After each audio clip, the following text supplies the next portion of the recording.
All right. We have, let's see, Ms. Lundy. Yeah, Oh, so nice to have you with us. thank you. Happy Sunday, everybody. It's great to be with you. How's everything on your end?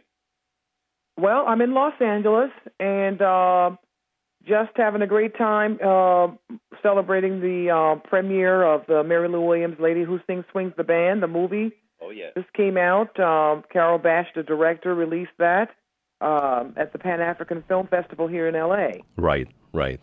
So I think it's very appropriate that you chose What's Your Story, Mary Lou's Tune from Soul to Soul.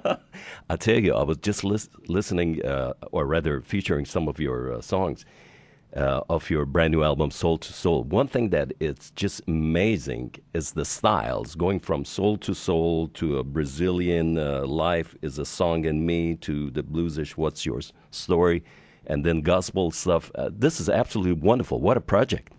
Wow, yeah, and it's just it's the music I hear. It's the music that I've lived.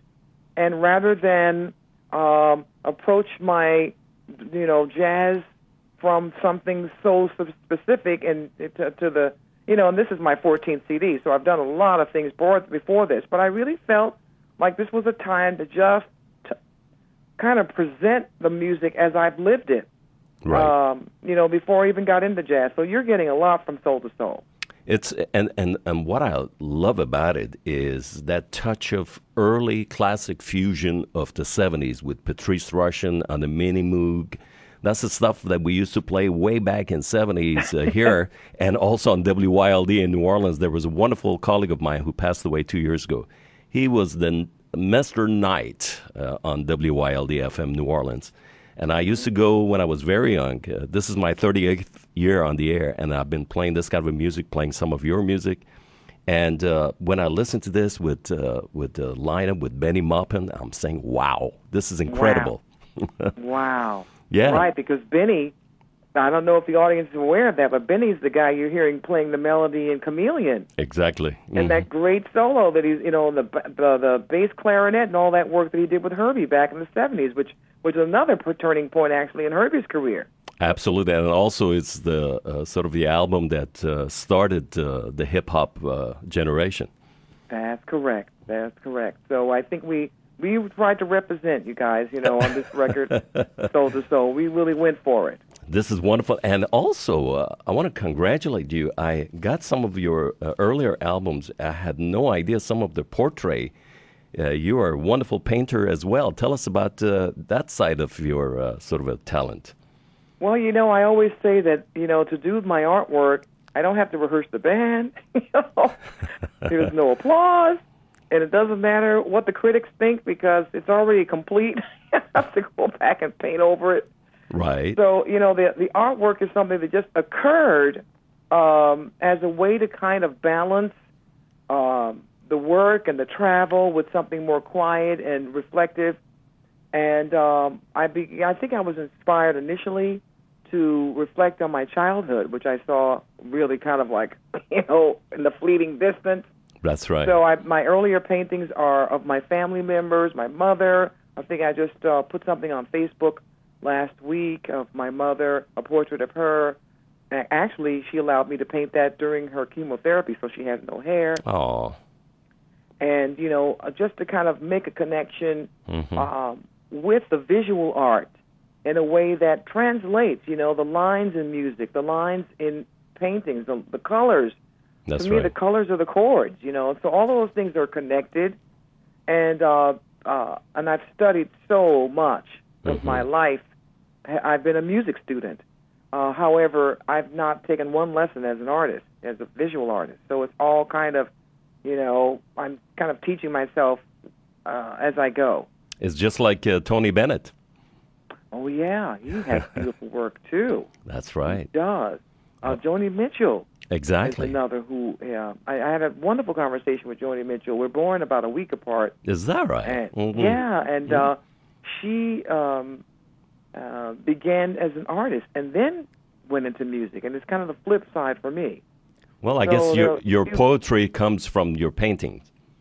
Ah, how nice is that? Wow. And, and I think Joni writes her lyrics and then sets her music to the lyrics, And I seem to come up with the music first, and the hardest thing for me to do is to find the lyrics, but particularly because everything that I ever, the music that I cut my teeth on, all those great That's right. standards, where you had lyricists and songwriters kind of working together, the composer and the lyricist worked in a collaboration. And that's another thing that we did do on Soul to Soul, where, Julie Rayner, a lyricist that I've recorded and written with for years now, Deborah Ash, her lyrics on Sardinia. So I sometimes find myself just, trusting that there are people who are absolutely 100% all about the lyric. And That's right. And to kind of collaborate that way so I don't stress myself out when I'm trying to get a tune recorded. I'm trying to see a tune come to fruition. This is wonderful. And also this wonderful singer on Grace singing with you. How do you... That's how you pronounce her name. And I did it right, man. Oh, wow. Whoa. I said that I am the one that I make sure I don't butcher people's names because I go through that myself, the way they try to say. You did it wonderfully when you called in. But Simply Way, she's absolutely got a gorgeous voice. Where's she from? She's born in Johannesburg, South Africa.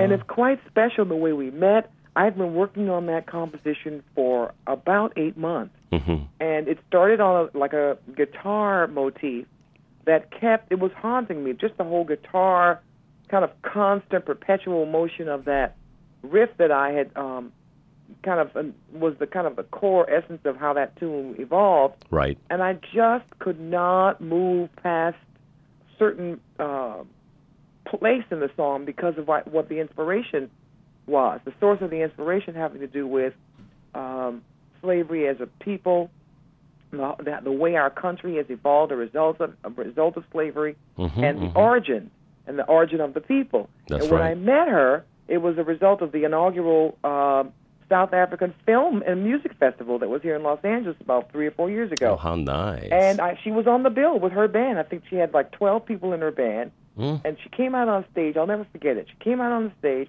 and she just hummed for 5 minutes. And later, when I spoke to her, she said that was her way of just really feeling her audience out. Because it's her first time singing to an American audience. And I was really touched by that. So we spent the next 4 or 5 days together, and it was kind of a cultural exchange. When I was in Johannesburg a couple of years ago, I had dinner with the former president of South Africa. I was treated to such a wonderful, hospitable experience that how could I not, return such That's a gesture. right. So here we are, and I wanted to show her some of the stuff I've been working on that ended up being on Soul to Soul, and I told her about this one tune, and Beautiful. I explained to her what the inspiration of the song was about, and she began to sing. That's beautiful. So she's singing is all improvisation. Exactly. And I said, hold on a minute, let me press record, let me find the record button. So what you have in that is a raw, spontaneous truth that she rendered in such a way that I just followed. So when you listen to Grace, just know that you're listening to something that actually occurred in the moment, and we never touched her performances. Wow. What you're listening to. That's that raw first-time performance that she gave us. And you know what's amazing? About 32 years ago, 3 years ago, first time I got an album by Abdullah Ibrahim from Cape Town. And it was amazing. More I listened to his music, the connection between Cape Town, parallel to New Orleans, turn of the century at when the jazz happened, as far as the carnivals and the music. And there's so much parallel between the early days of New Orleans jazz in 1900 and the music that was in Cape Town. Yeah, the essence of the music is really born out of the people. Yep. Come on, let's face it, right? Right. And our experiences. And what I think that's why you hear that parallel. Mm-hmm. And those of us who I think live and breathe this music will always be seeking to find the core in it, Right. And no matter what rhythmic concepts we embrace, no matter, what our melodies are or what we're singing about, I think the essence is always, you can hear it, you can feel it. Yep. And I have to say, he was also at this I was at the Cape Town Jazz Festival just recently, and he was also headlining. Oh. And I got to see him live for the first time. I believe it, the first time. I think I might have seen him in New York when he was Dollar Brand. I think that was his other name. That's right. Right? Yeah, right. that's his nickname. Mm-hmm.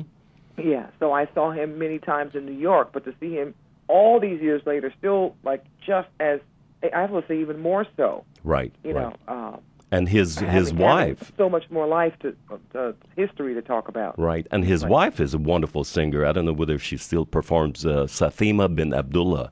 That's you know, they both, I think they had some sort of a scholarship way back when. I think it was Ellington scholarship, and they spent they spent some time in Berkeley, I think. That was probably 30 some odd years ago, and it's incredible. I saw the lineup of your busy schedule. February 13th, you're going to be at Walt Disney Concert Hall in Los Angeles with the Terry Lynn Carrington Mosaic Project, and I will be one of 3 vocalists. What an album, by the way. Yeah. Terry Lynn Carrington. Oh, yeah. And then you're going to be in February 15th, Mid-Atlantic Jazz Fest in Baltimore. That's right. And on that gig, we're going to bring in Warren Wolf, who's also on Soul to Soul. We didn't mention him.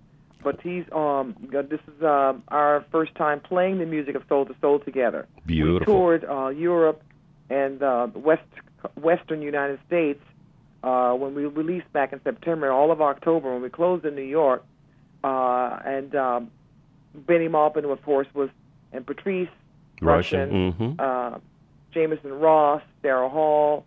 So this is the first time Warren will be representing the music of Soul to Soul. So that's a little plus. Absolutely. With the gig at the Mid-Atlantic Jazz Festival next week. That's what we call Lanny Up. Yeah. Well, this is wonderful. How's your brother, Chris? Curtis is great. Curtis. I mean, he is doing wonderful. I think he has released a new album. He's playing with Cyrus Chestnut. Right. On Cyrus's latest release, and Curtis is about to release another album. Yeah. He's doing wonderful. We have a concert. It'll be the first time he and I are playing together in some time. We'll be doing a gig in just outside Atlanta. Mm-hmm. If you're going to be in that part of the world, part of that country, we're going to be playing outside Atlanta in a town called Alpharetta, Georgia, in a room called the Velvet Room, I think it's called, with Terrion Gully and Louis Harivo. Mm-hmm. And we will be just for the fun of the music. And it's a chance for Curtis and I to come together again and just play. When are you guys doing this? That's exciting. What date is that? That's going to be April 17 and 18. Great. I'm going to tell my brother-in-law, he's in that area, to check you out. Oh, yes. Yeah. Make sure that he finds out, because he's going to be mad at you if he hears about it and it's already happened. Yeah, that's always the case with me. You know, I find out about it like 2 weeks late, you know. What we're going to do, God willing, I'm going to, we have a nice jazz series in Baton Rouge. We started right after Katrina. And we brought premier singers. Diane Reeves came down. We had McCoy Tyner recently, Ramsey Lewis. We had Gregory Porter last year. And we want to add you to the list, God willing.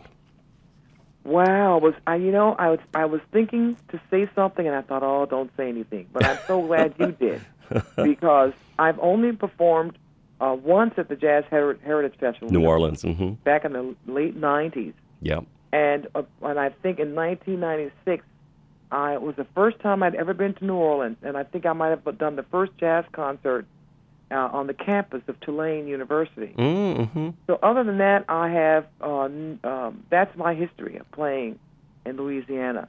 Oh, no, we're going to bring you to Baton Rouge. Yeah.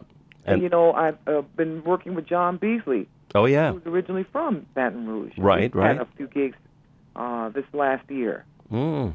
Well, this is the home of Professor Alvin Baptiste, who died about 7 years ago, and some of his students, Branford Marcellus, Winton, Henry Butler, so many of them. And he was my mentor, Professor Baptiste. And, of course, he had very close ties with Lincoln Center and with Dr. Billy Taylor. Yes. And that was my first interview when I was 20 years old, and I went back and listened to that cassette 30 years ago, and I'm like, whoa, that was the first one. So that's like, you're dealing with the kind of what we saw, the royalty, jazz royalty, when you talk of Baptiste and Dr. Taylor. Exactly. And interestingly, I did had a few concerts with him at Kennedy Center. That's right. And he's actually the reason for the Betty Carter's Jazz Ahead program being at the Kennedy Center. And it's now 15 years later, and that program is about to kick off its 15th residency program. I'll be there with Jason Moran. Nice. And, son of the, I think, Cyrus Chestnut, Eric Sweetness, Eric Harlan. We're all going to be working with the young people who, I think the talent pool was 156, 186, something like that, and we've got to narrow it down to 25 people. Goodness. So we're dealing with the creme de la creme. Oh, absolutely. One more time, and Dr. Taylor is responsible for that. Yes, so indeed. many other things that we're enjoying now in our jazz music. I think he and certainly Mr. Baptiste have affected the music in ways that are still very, very much apparent to all of us. Absolutely. And by the way, Jason Moran's new CD, which is a tribute to Fats Waller on Blue Note, is called All Rise. Check it out. It's incredible. Okay. Yeah, he's very, very, very talented. It was a pleasure to have you. I'm surprised that you could accommodate us.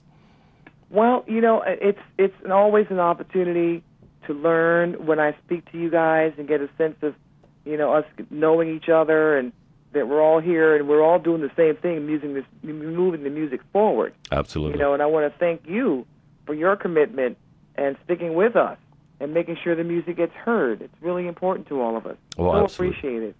And I'll tell you, what a beautiful project. I get a lot of calls on on Sunday morning, I do 4 hours here on LSU Radio, Louisiana State University. Then afternoon, I'm on Second Public Radio for 4 hours. And I bring all these new stuff. And yours is on top of the list. So it's in the heavy, what I refer to as heavy rotation playlist. I love it. Oh, yeah. Oh, that's so reassuring. And what it tells me is that the audience is really interested in hearing some new music with the tradition in it. Yeah. And with all the essence and authenticity, yet, just some kind of a way of putting some new ideas together. I'll tell you, that's very reassuring. I appreciate that so much. Oh, you bet. And there's nothing like originality, and that's the bottom line. Yeah. I love it. So give my best regards to the team and to your brother, Mr. Curtis. We're going to bring we're going to bring Cyrus Chestnut. He's in our lineup for, I think, this fall in Baton Rouge. So maybe we hook up with him. But we love to have you in Baton Rouge. I'm just going to say it with you. Sure. It's very easy to get in touch with my representation, Maurice Montoya, my agent, my manager, Elizabeth Uwe at our Fraser Productions. It's all on www.carmenlundy.com. So it's real easy to hook up with us, okay? Wonderful. And maybe we can make this happen for this coming fall. That'd be great. And God willing, I'll be on stage to introduce you. Yeah, I love it. You have a wonderful day, and thank you so much again to join us. And thank you so much. Thank you. Happy jazzing. Okay. All right. Bye-bye. Bye-bye.